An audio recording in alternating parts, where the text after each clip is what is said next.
Bonjour à tous et bienvenue sur ma chaîne d'ostéopathie et de santé en général. Aujourd'hui, je vais vous montrer un exercice extrêmement efficace afin d'avoir un dos souple, fort et sans douleur. C'est un exercice que je montre très souvent en consultation, notamment pour les personnes qui ont un mal de dos chronique. Tout le monde aurait intérêt à le faire pour garder une colonne en bonne santé. Ce que je vais vous montrer, c'est une version revisitée d'un exercice qui s'appelle le Jefferson Curl. Tout le monde peut tirer des bienfaits de cet exercice, que ce soit quelqu'un qui ne fait jamais de sport ou alors quelqu'un qui fait énormément de musculation par exemple. On va commencer par un petit peu d'anatomie. Dans le dos, il y a 3 couches de muscles. On a les muscles superficiels, les muscles intermédiaires et les muscles profonds. Ceux qui vont le plus nous intéresser aujourd'hui, ce sont les muscles profonds. Ces muscles relient avec précision les vertèbres les unes avec les autres. Ils sont composés de centaines de petits faisceaux musculaires qui parcourent toute votre colonne vertébrale. Ces muscles sont extrêmement importants. On s'est rendu compte que dans les douleurs chroniques du dos, certains de ces faisceaux étaient atrophiés à certains niveaux de la colonne vertébrale.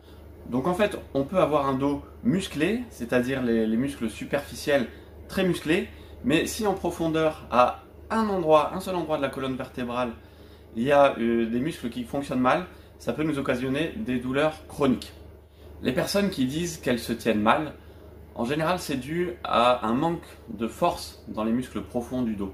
Donc, c'est impossible pour elles de se tenir bien, ou en tout cas de se tenir bien pendant longtemps. Donc, l'idée de l'exercice que je vais vous montrer, c'est de travailler tous les petits faisceaux musculaires profonds du dos, sans exception. Attention, si vous avez des problèmes de dos, demandez un avis médical avant de faire l'exercice. Voilà, donc vous commencez debout tout droit. L'idée, c'est d'aller enrouler petit à petit le dos vers l'avant, en commençant par la tête et le cou.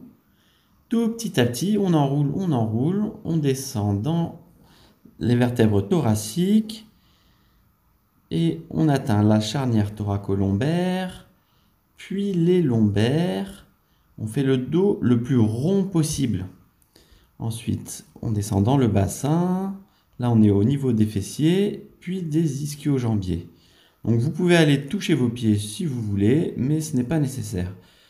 Ensuite, vous allez remonter dans l'autre sens en essayant de faire le dos le plus rond possible et d'aller vertèbre par vertèbre dérouler le dos. Voilà, les lombaires.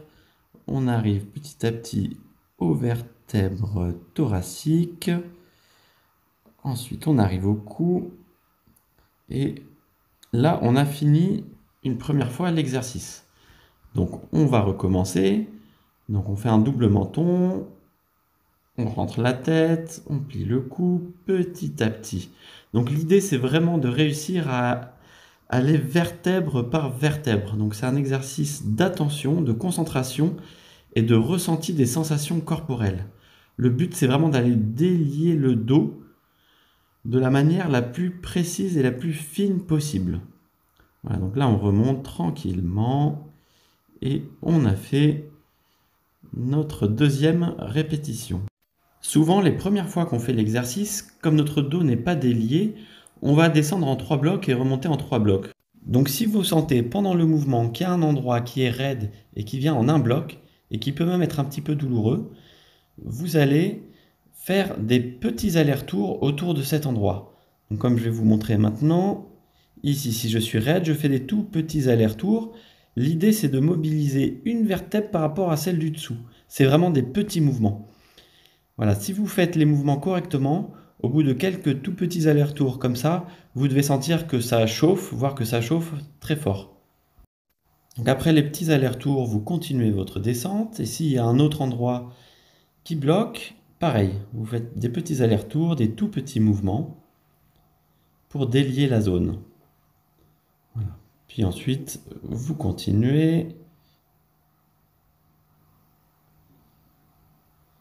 Et vous allez remonter tranquillement. Et dans l'autre sens, c'est pareil. S'il y a un endroit qui vient d'un bloc ou qui fait un petit peu mal, vous pouvez faire des petits allers-retours. Et si vous avez une sensation de chauffe localisée, c'est que vous avez réussi à toucher les muscles profonds. Donc en faisant ça, vous les renforcez et les assouplissez en même temps. Voilà, donc ça c'était la première partie de l'exercice. Vous pouvez le pratiquer régulièrement, donc par exemple plusieurs fois par semaine à raison de quelques minutes, jusqu'à réussir à enrouler le dos vertèbre par vertèbre.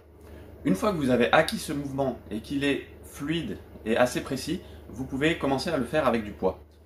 Vous pouvez commencer par exemple avec 1 ou 2 kg et vous allez augmenter petit à petit au fil du temps. L'important, c'est d'être vraiment progressif pour éviter le risque de blessure. Petit à petit, vous pourrez soulever de plus en plus lourd et vous pourrez atteindre des charges assez élevées avec de l'entraînement. Une fois que vous aurez le mouvement propre, vous pourrez le faire un peu plus vite si vous souhaitez. Vous pouvez le faire à différentes vitesses, mais l'important c'est de quand même garder une base où vous le faites lentement pour bien rester à l'écoute de vos sensations. En voyant cette vidéo, certains vont me dire mais on m'a toujours dit que pour ramasser un objet par terre, il fallait pas courber le dos, mais il fallait plutôt se baisser sur les jambes pour éviter de se blesser et pour éviter de se faire une hernie discale. Alors ça, c'est une idée qui a été effectivement véhiculée pendant longtemps, mais qui n'est pas vraiment pertinente. En fait, oui, si vous ne soulevez jamais rien avec le dos courbé et qu'un jour vous soulevez un gros pack d'eau, là, effectivement, vous risquez de vous faire mal parce que votre dos n'est pas habitué à ça, il n'est pas assez fort.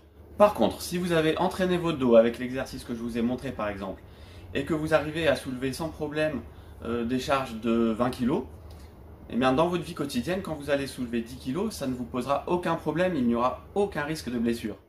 En plus, si pour ramasser le moindre objet, on plie les jambes, le cerveau va enregistrer que d'avoir le dos courbé vers l'avant, c'est une mauvaise position, que c'est une position dangereuse. Donc ça va créer ce qu'on appelle de la kinésiophobie, c'est-à-dire de la peur du mouvement, qui ne sera pas forcément consciente, mais au niveau du cerveau, ce sera enregistré. Donc il va enregistrer que la flexion vers l'avant n'est pas bonne, et donc il va mettre en œuvre des mécanismes pour vous empêcher de faire cette flexion.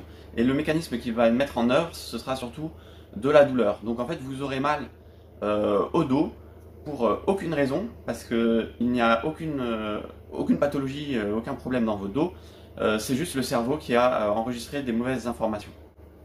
Alors, qu'est-ce qu'on fait si on a mal quand on fait l'exercice? Donc, on y va tout doucement. On s'enroule, on s'enroule. Si à un moment, on sent que ça nous fait mal n'importe où dans le dos, on y va tout doucement et on fait des petits allers-retours, comme je vous ai montré. Si vous vous rendez compte que ça fait diminuer la douleur et qu'elle passe, eh bien vous continuez l'exercice. Si vous vous rendez compte qu'au bout de plusieurs petits allers-retours, la douleur persiste et qu'elle est vraiment gênante, là vous vous arrêtez et vous réessayez un peu plus tard ou le lendemain. Voilà, l'idée c'est pas du tout d'essayer de forcer sur une douleur. Par contre, à mesure que vous allez pratiquer l'exercice, votre colonne va s'assouplir et se renforcer, donc des douleurs vous en aurez de moins en moins. Cet exercice, vous pouvez le pratiquer à tout moment. Vous pouvez le pratiquer le matin au réveil, ou alors avant une séance de sport. Ça, c'est un très bon échauffement pour le dos. Ou en fait, quand vous voulez, à raison de quelques minutes. C'est très rapide à faire. Donc on arrive à la fin de la vidéo. J'espère qu'elle vous a plu. N'hésitez pas à liker, à vous abonner et à partager.